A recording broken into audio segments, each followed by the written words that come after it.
Hey guys, Mtashed here, and I wanted to do something a little bit different today. There are a ton of new players in this game, there is a ton of exotics in the game, and some people don't really know what's a good exotic, what's a bad exotic, what is the best exotic, things like that.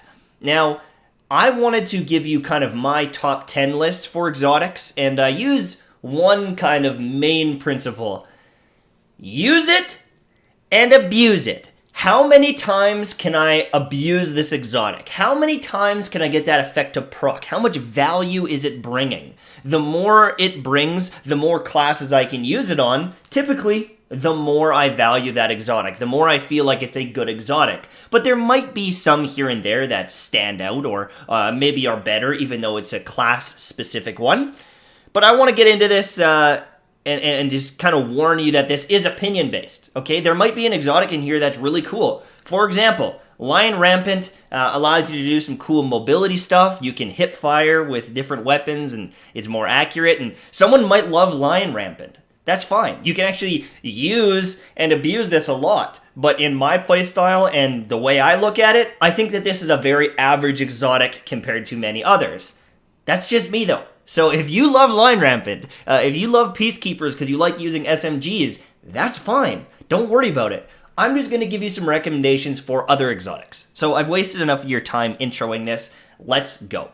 So because of the changes to Sentinel, the new class, the Banner Shield, I actually give Mask of the Quiet One maybe more points. I'm putting this one at like number 10, kind of at the bottom, because before... there's probably just better choices. I think Doomfang Pauldron was better than Mask of the Quiet One, but with some of the synergies with the new Banner Shield, you can have some crazy stuff going on. So you gain ability energy when you're damaged. Your grenade, and I guess technically your melee, when it explodes, it heals you, and when you're critical, you get heals on kills. So with Mask of the Quiet One, it makes you extremely tanky. You get a ton of ability energy, so you can use those abilities more and more. And honestly, I think Mask of the Quiet One is a great choice if you're playing on the Banner Shield. Is it the best? Maybe not. There might be better choices, but I'm a big fan of Mask of the Quiet One. I'd actually maybe rank this even higher, but this is where we're going to put it number 10. So the next one I'm putting on the list is Armamentarium.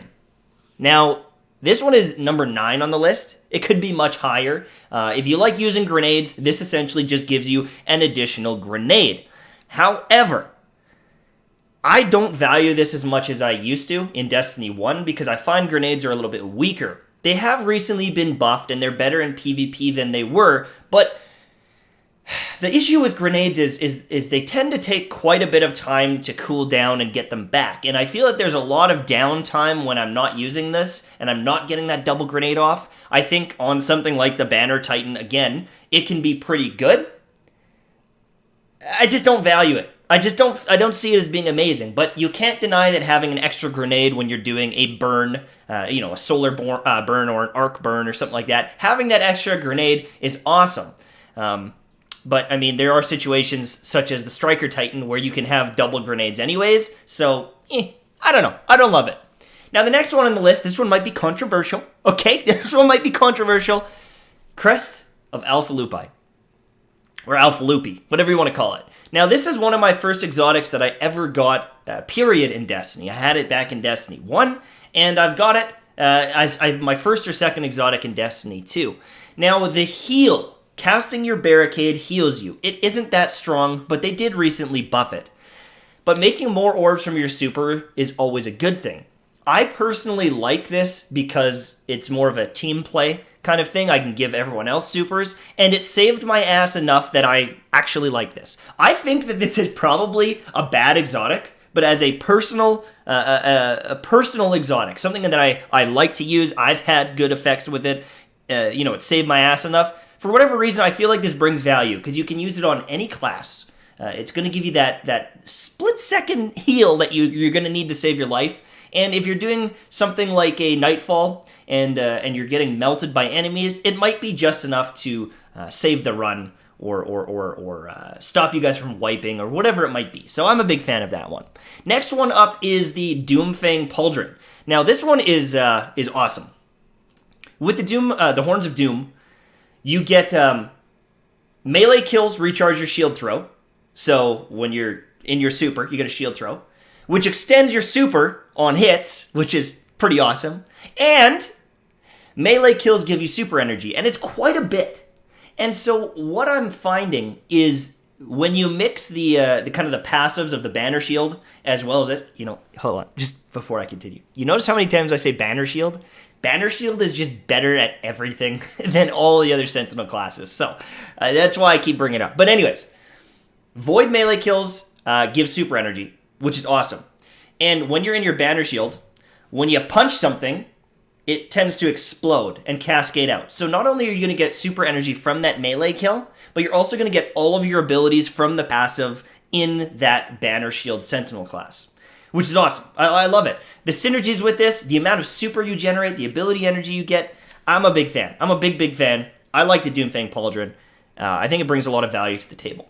Now, another one that I like as well, actually, I think, honestly, Doomfang might be higher than HALLOWFIRE, but HALLOWFIRE Heart has a couple really cool synergies with the new Sunbreaker. You can continually use your grenades and your hammer, and you can pump out a lot of grenades, a ton of grenades that do bonus damage because you killed things with your hammer and your grenades. And so HALLOWFIRE is pretty cool. I think holding on to your super at times can be a bit of a mistake. It'd probably be better to use your super, but depending on the burns of the Nightfall or the mission that you're doing, HALLOWFIRE can be pretty good. The reason I also like HALLOWFIRE is unflinching perks. So this says unflinching scout rifle aim. We believe that unflinching perks are bugged. And so the reason I like chess pieces is because they allow you to have an exotic, and the perks on it don't really matter. If you had a God Rolled Legendary with enhanced unflinching hand cannon aim, it doesn't really do anything. Like, nothing. We think it doesn't work, period. And so I would rather take a chess piece exotic than other exotics. I think they just bring a lot of value. You're not sacrificing too much, where if you're taking Doomfang Pauldron and it doesn't have a good roll, you're giving up enhanced reload speed on a particular weapon. So that's one of the reasons why I rank HALLOWFIRE a little bit higher, but that's also a personal thing. I like to throw grenades a bunch. I like some of the synergies. Anyways, Heart of Inmost Light. This one's up next because same thing. When you use your abilities, you get improved abilities for your other ones. I think it has some cool synergies with a couple of the classes, and it's one of those use it and abuse it exotics. You can always get value from this over the course of an entire strike. You're going to be using tons of grenades, tons of barricades. I like this one. I think it's great. It has a lot of value. It's not too special, right? It's a very passive thing, but nothing wrong with that. Now we're going to get into some of the big boys, the big baby boo-boos. These ones are game-changing, I would say, because they allow you to play the game differently or more effectively or whatever it might be. So the next one on the list is an insurmountable skull fort. Now this one is it's pretty crazy right now because they just buffed shoulder charge. So shoulder charge in PvE hits pretty hard as is, but it also has like an AoE around it, and if you're doing something like an arc burn, you can essentially run around and shoulder charge everything.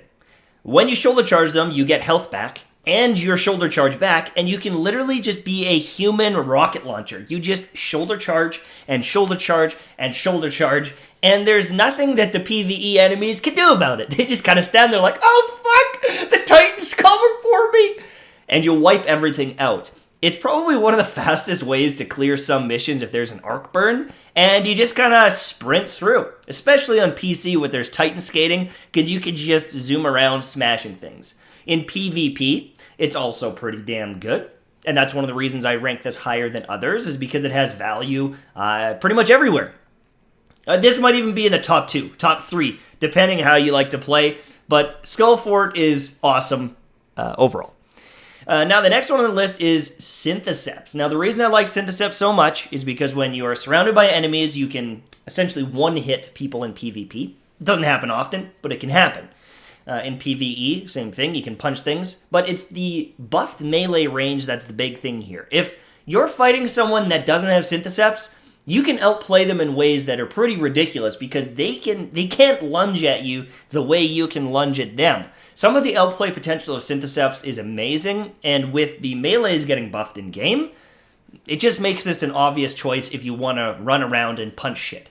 I think that these are one of the highest value things because there's no cooldown on it. There's no stipulations. If you want to punch him, you just can do it from further away. And so that's very valuable to me. I like it. Now, the next arm piece on the list is Ursa Furiosa. This one, I'm thinking, is going to get nerfed because essentially, if you block a few bullets in PvP, you get like your full super back. If someone shoots a hand cannon at you like 4 or 5 times, you probably got almost your full super back. It's insanity. It's crazy. Even if you don't get it all back, you're getting like half to 3/4. So you go in, you kill everything, you block a couple shots, and all of a sudden you've got your super back in like 10 to 15 seconds, maybe 30 seconds if you don't get shot too much. And so Ursa Furiosa is pretty damn crazy. Other thing too is if you're doing something like a raid and a bunch of enemies are shooting you, you can put up your banner shield, you can block a whole bunch of damage with it, it's indestructible essentially, and you're going to generate super energy when you come out, while your team is shooting through it and getting bonus damage. Essentially, Ursa Furiosa does everything well. PvP, PvE, it brings a ton of value to the table, and I'm a big fan of this exotic. I would doubt it that they don't nerf it. Like, there's no way. There's no way they're keeping it like this. And if they do, Jesus, I hope I get it to drop, because it is so good. It is unbelievably good. Now, the next one, I made a video on it. I think I made 2 videos on it, is the One-Eyed Mask. Now, this is more PvP focused, which I am a PvP guy, but it can be great in PvE as well. The reason I say that this is the #1 exotic is because you can use it on every single class, and when it works, it is so strong. It is so, in my opinion, overpowered compared to everything else in the game that it's like a no-brainer. Essentially, you fight someone in a duel. Let's say you're playing Rumble and you fight each other. You shoot him, he shoots you. It procs every time. As soon as someone shoots you, it procs. If you kill him, you get an overshield. You get fully healed and an overshield. Bonus damage.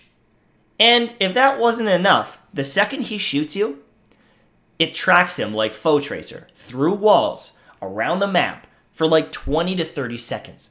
It is so unbelievably good that if someone shoots you, you now know where someone is on the map at all time. It's like that new bow, the Wish Ender, on steroids. It is so good. And you can use it in so many situations. There are situations in PvE. It can save your life. It makes you turn into this absolute tank that can run through, kill everything, and almost not die. It's kind of like having Devour on the Voidwalker, able to heal over and over and over again. There's no sort of major cooldowns on this other than 5 or 6 seconds, so One-Eyed Mask gets a lot of value over time, but I definitely think it is a better PvP exotic.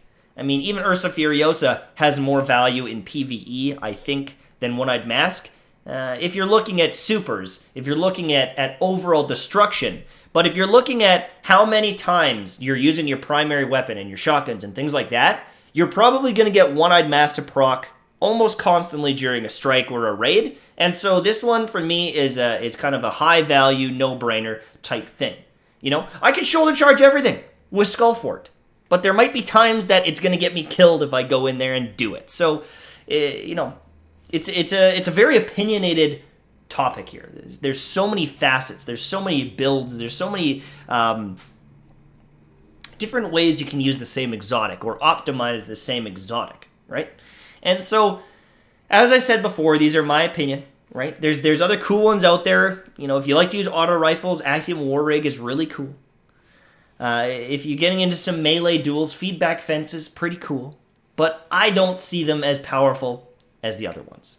So that's it from me. Hopefully you guys enjoyed the video. Hopefully I didn't take too long. But that's it. Talk to you guys soon. I'm going to be working on one for the Warlocks right away. Let me know what your favorite exotic is in the comments below. And if you love me, you want to support the channel more than you already are, there's a Patreon link down in the description. There is no major benefits. There's no major rewards. It is simply a way to support me so that I can keep making videos And I mean, you guys have been supporting me like crazy, but I thought I'd mention it, okay? I never plugged the Patreon. I plugged the Patreon. Don't kill me.